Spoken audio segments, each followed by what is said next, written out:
My name is Amy Weimer, and my pronouns are she, her. I am a med-peds physician, so I'm a primary care doctor for adults and children, and I specialize in transgender healthcare. I'm the medical director of a gender health program. My name is Emery H. Chang. I'm a gay man. I also am a LGBTQ champion, which means that I'm a doctor that has some expertise in the LGBTQ community. I'm also an HIV doctor. My name is Artis Ann Moe. I'm an AIDS doctor. I take care of AIDS patients and I do AIDS research. I also do hepatitis C work. My name is Brandon Ito. My pronouns are he and him. I'm an adult and a child psychiatrist. My day-to-day varies, so I see people for a variety and a wide range of mental health issues, from depression to ADHD to learning disorders to autism. My name is Stanley Korenman. I'm an endocrinologist, an adult endocrinologist who has a very specialized practice dealing with reproductive endocrinology from the point of view of internal medicine. My name is Gifty Maria Intim, she, her, hers. So I'm a primary care physician. I work with both adults and kids. My subspecialty is internal medicine and pediatrics. My name is Justine Lee, she, her. I am a craniofacial plastic and reconstructive surgeon, and my day-to-day life is just working on facial gender affirmation surgeries. My name is Gladys Ng, she, her, hers. I'm a urologist, first of all. My specialty is in genitourinary reconstruction, and so I perform the gender-affirming genital surgeries. My name is Nupur Agarwal. My pronouns are she, her. I'm a physician, and my specialty is actually a combined specialty. So I practice internal medicine, which is the care of adults, and I practice pediatrics as well, which is the care of children. My name is Dr. Ronald Mitsuyasu. I am one of the first physicians that got involved in HIV patient care back in the early 80s.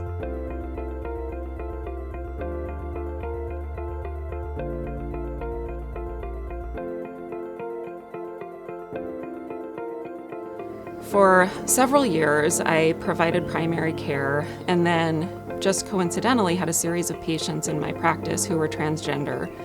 And I found their experiences very moving.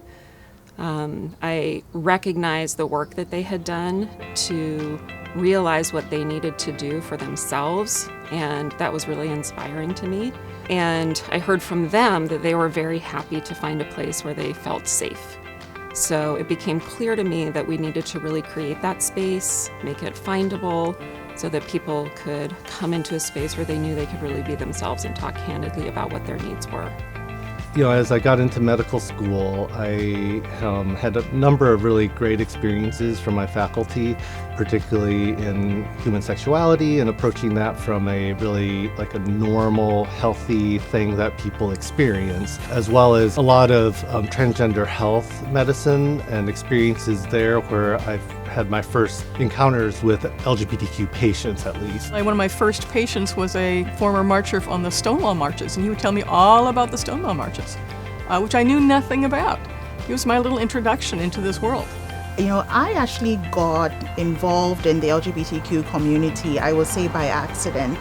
I started working in South Los Angeles, and I really, hadn't had much training in medical school about, providing culturally competent care to LGBTQ patients. And I have to say it was actually quite embarrassing.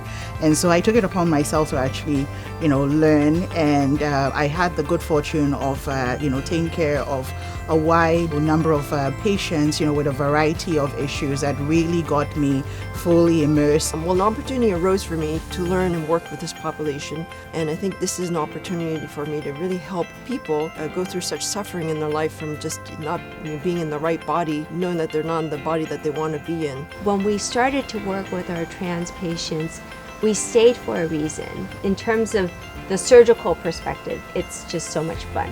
But in terms of the human and the patient perspective, it's just amazing that I'm able to actually help people change their lives and live the way they intended to live.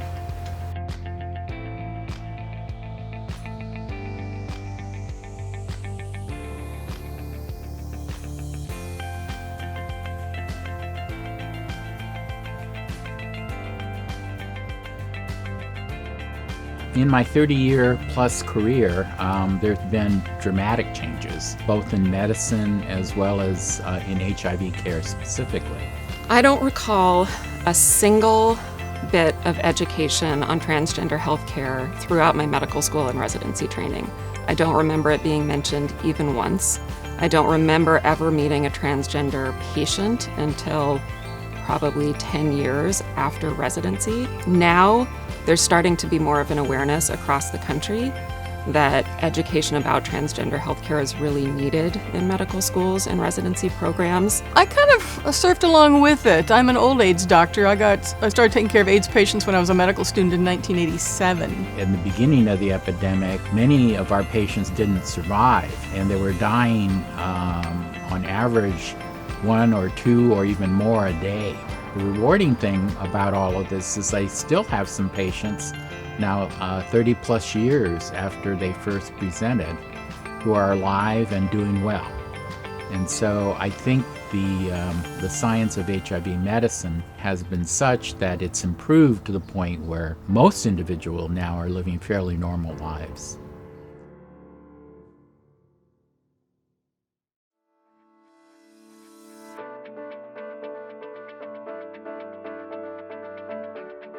One of the things that I think is most important and the easiest for many providers to do is just increase visibility of safety, being mindful of what materials are in your lobby or what materials are in the waiting room, using visible signs of inclusion like name badges or signs in your room to let people know that it's a safe and inclusive environment.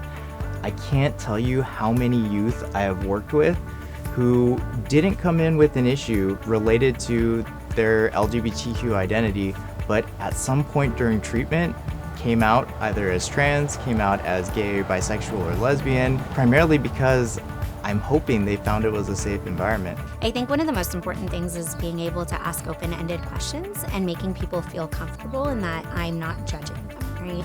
And so when someone comes to me, part of the Hippocratic Oath is that I take care of everybody. So I think being friendly, being open-minded, asking for clarification if I don't understand something, and then always being willing to be like, you know, I might not know the answer to something, but let me look it up. Let's work together to try to come up with a plan. That's really important, especially for my LGBTQ patients. Well, I'm really interested in what my patients do, and I find that people really open up when you're interested in their lives, and we tend to know each other a little bit and to be a little intimate with each other, and I think that makes a tremendous difference.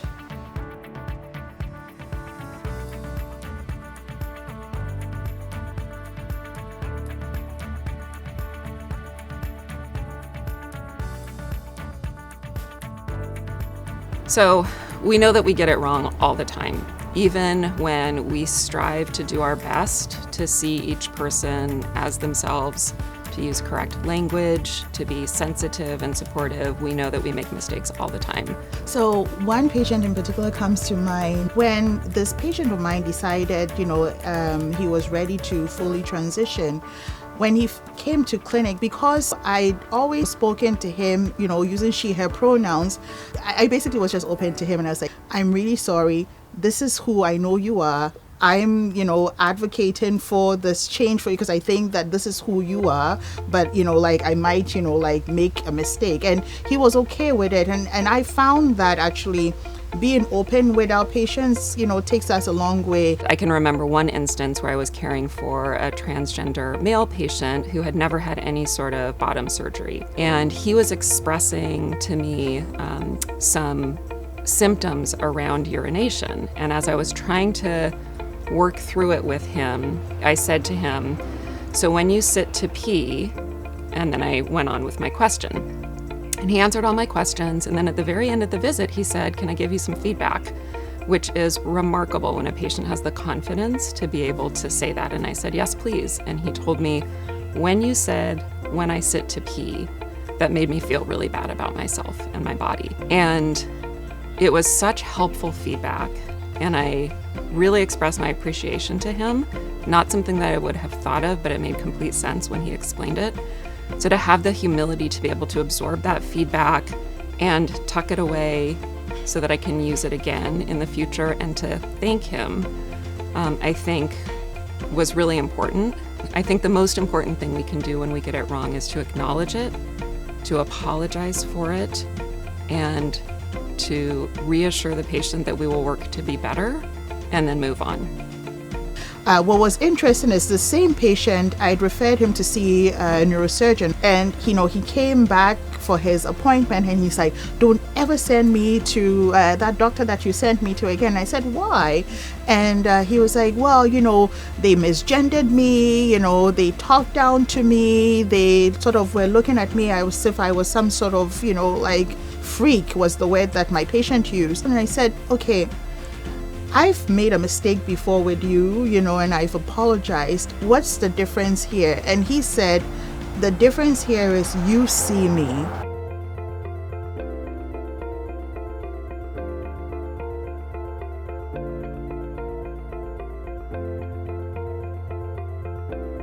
I think having these patients tell me, or these individuals tell me after surgery that I've changed their life in a positive way, it's so fulfilling, and to see them do well and live the life that they want to live is incredible. It's really incredible to me.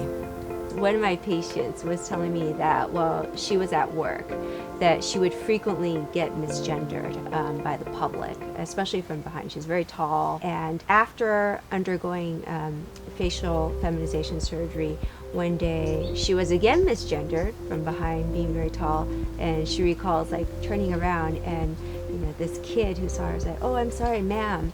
And that was a fantastic day for her. I remember a transgender woman had established primary care, and they had had a lot of issues with previous providers and not having the best experience with it. And in the phone intake and registration process, they were asked for their pronouns. And the person related to me, "Oh my gosh, it's a system that gets me," and was just so grateful to have found a place that had started already to think about the issues and just the basic principles of how to take care of people. I think especially with my LGBTQ patients, like one of the best things that I ever hear is, I just wanted to let you know that this is the first time I've ever felt comfortable sharing my life with my doctor, or this has been the most comprehensive visit that I've had.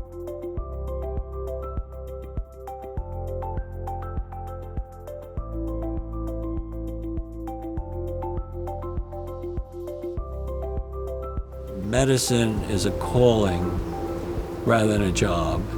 If you see medicine just as a job, then do something in medicine that operates like a job.